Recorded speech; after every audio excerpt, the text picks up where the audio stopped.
Vous n'avez pas envie de cuisiner ? Téléchargez l'application Break Food pour recevoir vos plats préférés à la maison. À Saint-Dizier et Bar-le-Duc, de nombreux restaurants sont disponibles sur l'application Break Food. Et cela, 7 jours sur 7, grâce à nos livreurs locaux, disponibles dans un rayon de 13 km. Break Food, l'application gratuite, disponible sur App Store et Google Play.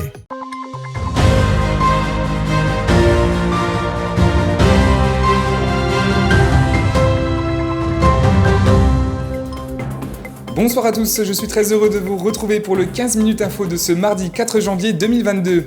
Dans l'actualité, le manque de candidatures frappe de nombreuses entreprises. À Saint-Dizier, les aciéries Hachette et Drioux ont pris les devants et forment eux-mêmes leur future main-d'œuvre. La pongiste heurvillo-bienvilloise Lou Connecnizol a fait ses preuves aux internationaux du Grand Est qui se sont déroulés à Pont-à-Mousson les 18 et 19 décembre derniers. Durant tout le mois de décembre, une exposition de jouets anciens a pris place dans les murs de la médiathèque de Saint-Dizier, rencontre avec un collectionneur passionné.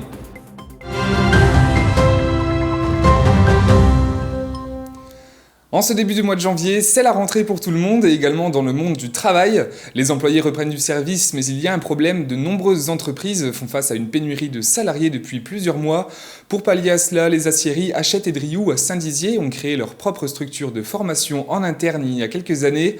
Récemment, la société a décidé d'ouvrir une formation pour le métier de mouleur-noyauteur avec l'aide de la région et de Pôle emploi. Depuis la mi-novembre, les élèves mettent donc la main à la pâte et apprennent les techniques de base du métier. Un reportage de Lina Tran. Face au manque de main-d'œuvre dans l'industrie, les entreprises décident de former elles-mêmes leurs salariés. Selon Pôle emploi, 92,3% des entreprises métallurgiques haut-marnaises jugent leur projet de recrutement difficile. Les aciéries Hachette et Drioux, avec l'aide de Pôle emploi et de la région, ont donc décidé d'ouvrir une classe pour le CQPM mouleur-noyauteur. 12 personnes, dont 2 salariés en interne, ont intégré la formation. Après, il faut apprendre notre métier, il y a moins en moins d'écoles. Donc là, ils font une formation pour apprendre ce métier qui est la fonderie. Et après, il y a beaucoup pareil de collègues qui vieillissent. Et donc, il faut les remplacer avec des jeunes motivés. C'est un métier qui n'est pas facile, mais qui est passionnant quand même. Et bon, après, voilà, c'est un métier à part entière. Il faut apprendre tout de A à Z. Pendant un an, les élèves partagent leur temps entre le pôle de formation et l'entreprise pour apprendre le métier. Une formation complète qui a plu aux élèves. J'ai voulu prendre cette formation au départ parce qu'ils formaient la personne de A à Z, hein, et être compétent dans notre métier, quoi. Arriver pas en tant qu'intérim, déjà. De moins en moins attractifs, les métiers de l'industrie sont pourtant moteurs dans le territoire haut-marnais. Une réputation qui ne fait pas peur à ses reconvertis. Emmanuel était dans le bâtiment et Sully dans la mécanique. J'avais envie de changer de métier, tout simplement. C'est changer d'univers, c'est tout simplement. Non, là, je découvre le métier, c'est intéressant, ouais, c'est bien. Déjà, l'entente avec les collègues, c'est génial. On est toujours occupé, on a toujours un travail à faire, soit dans le serrage du sable ou dans les noyaux, tout ça, il y a toujours quelque chose à faire, on est toujours occupé. Les journées passent vite, c'est génial. Pour les élèves qui auront décroché le diplôme, un poste en CDI devrait les attendre à la fin de la formation. Du côté des aciéries, l'opération devrait être renouvelée pour le métier d'opérateur de fusion. Et continuons cette édition avec cet accident spectaculaire survenu ce matin sur la RN67 au niveau de la commune de Gourzon, près de Baillard-sur-Marne. Aux alentours de 11h30, une voiture et un camion sont entrés en collision, causant de nombreux dégâts et bloquant la circulation dans les deux sens. Seul un blessé léger était à déplorer, mais heureusement l'état vital des victimes n'était pas engagé. Un article plus complet est à retrouver sur le site de puissancetélévision.fr. Du sport à présent, la pongiste heurvillo-bienvilloise Lou Connecnizol a encore fait parler d'elle. En effet, la jeune joueuse du Pôle Espoir de Strasbourg a participé aux internationaux du Grand Est qui se sont déroulés à Pont-à-Mousson les 18 et 19 décembre derniers. Sur 12 joueuses venues de toute la France et des pays frontaliers, elle a porté fièrement le maillot du Grand Est et s'est classée à la 3e position. Un résultat prometteur pour sa carrière et une fierté pour le club d'Heurville-Bienville. Écoutez. Du coup, comme elle finit 3e, très bon résultat. Finir sur le podium à un niveau-là, franchement, c'est vraiment bien pour elle. Après, niveau jeu, j'aurais pu faire mieux, elle le sait, mais elle a quand même réussi à jouer, à faire son jeu et finir 3e, du coup, bon résultat pour elle. Et franchement, c'est génial. Ça fait une bonne joueuse qui peut sortir d'Heurville, du coup, ça fait une très bonne image déjà pour le club. C'est très bien pour elle, mais franchement, c'est vraiment bien. J'ai perdu 2 matchs le samedi. 2 filles en poule qui ont fini 1re et 2e. Et le dimanche, j'ai perdu ma demi contre celle qui a gagné la compétition. J'aurais pu faire mieux parce que j'étais fatiguée et j'ai pas super bien joué. Et je sais que celle que j'ai perdue en demi-finale, je l'ai jouée en poule et je l'ai accrochée. Donc je pense que j'aurais pu la battre si j'aurais mieux joué. Ça fait plaisir de pouvoir gagner quand même, d'être sur le podium. Parce que la dernière fois, je crois que j'avais fini dans les dernières et là, je finis sur le podium, donc ça se voit que j'ai progressé. Et passons tout de suite à notre image du jour. Les fortes pluies impactent depuis plusieurs semaines notre territoire. Sur cette image, on observe un niveau plutôt haut de la Marne qui ne cesse de monter. Quant à elle, les températures se révèlent plutôt douces pour la saison au grand désarroi des Bragards. On écoute tout de suite leur réaction au micro de Julien Vorin. Ce n'est pas normal, en pleine saison, en plein mois de janvier, il fait pleuvoir, la Marne, vous voyez, elle augmente comme tout, et on devra avoir des -5, -6, c'est pas normal. On parle d'un changement climatique et c'est comme bien la vérité, il va y avoir un changement climatique, un réchauffement de la planète, et c'est vraiment, ça fait peur. Ça fait vraiment peur. C'est pas agréable. Surtout quand on marche beaucoup, qu'on a envie de marcher beaucoup, c'est vraiment pas agréable. On est trempé, le chien il marche dans les flaques d'eau, il faut l'essuyer. De toute façon, justement, on y est en hiver.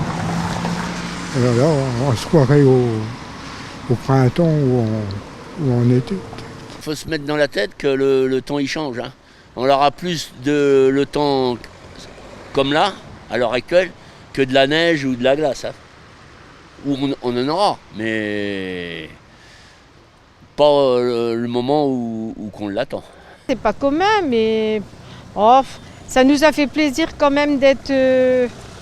on part pas trop chaud, donc ça nous a fait quand même plaisir d'avoir un petit peu de température, mais c'est vrai que c'est pas normal. J'aime tous les temps de toute façon, donc moi ça me dérange pas. Même qu'il pleut, qu'il fasse du soleil, je suis cool. Retour en enfance pour clôturer cette édition. Durant tout le mois de décembre, la médiathèque de Saint-Dizier invitait ses visiteurs à redécouvrir des jouets d'antan, mécanos, jouets ou encore de joues, tant de marques qui ont bercé l'enfance de nos parents. Cette collection était également l'occasion d'évoquer de vieux souvenirs et de faire découvrir aux plus jeunes les ancêtres de leurs jouets. Regardez. Mécanos, jouets ou encore de joues, ce sont tant de noms qui témoignent des marques du passé. À l'occasion de la fête de Noël, la médiathèque de Saint-Dizier s'est parée d'une exposition de jouets anciens durant tout le mois de décembre. Pour le collectionneur Bernard Domanget, il était important de faire découvrir aux enfants les ancêtres de leurs jouets et de faire perdurer sa passion pour ces bijoux des temps passés. J'ai eu mon premier mécano, j'avais une dizaine d'années. Maintenant j'en ai 200 kilos chez moi. C'est la passion du jouet ancien. Il ne faut pas les laisser traîner. Il ne faut pas que ça soit détruit. Il faut garder tous ces jeux-là. Donc ça, c'est très intéressant. C'est très, pour un gamin, c'est de l'éveil. L'éveil pour les uns et la nostalgie pour les autres. Durant un mois, ce ne sont donc pas moins d'une quarantaine de jouets, allant des années 30 aux années 70, qui ont été exposés fièrement par le collectionneur. Jouets en tôle, en bois, en alliage ou encore en plâtre avec de la farine, il souhaite aujourd'hui que ces jouets ne tombent pas dans l'oubli. Les jouets de maintenant, c'est plutôt basé sur l'électronique, sur les vidéos, sur tous ces jeux-là. Il y a une grande évolution.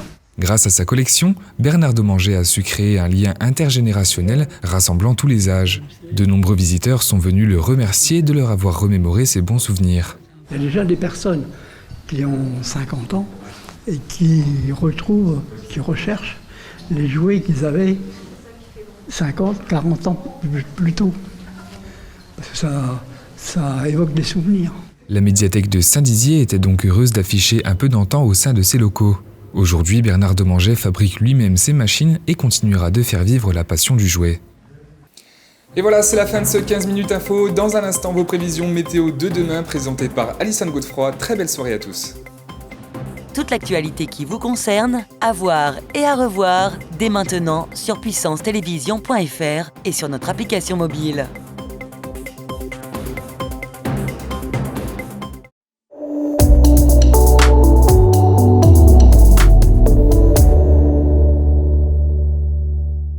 Bonsoir à tous. Demain, le territoire est en vigilance jaune inondation et vent violent suite à une perturbation pluvieuse présente depuis cette nuit. Toutefois, demain matin, la pluie laissera place aux éclaircies à Saint-Dizier et à Vitry-le-François. Pour l'après-midi, il pleuvra toujours, excepté dans le pays Vitria, où le ciel restera gris. Côté température, on annonce entre 3 et 5 degrés. Demain mercredi 5 janvier, nous fêterons les Édouards et nous gagnerons 1 minute de soleil. Bonne soirée avec Puissance Télévision.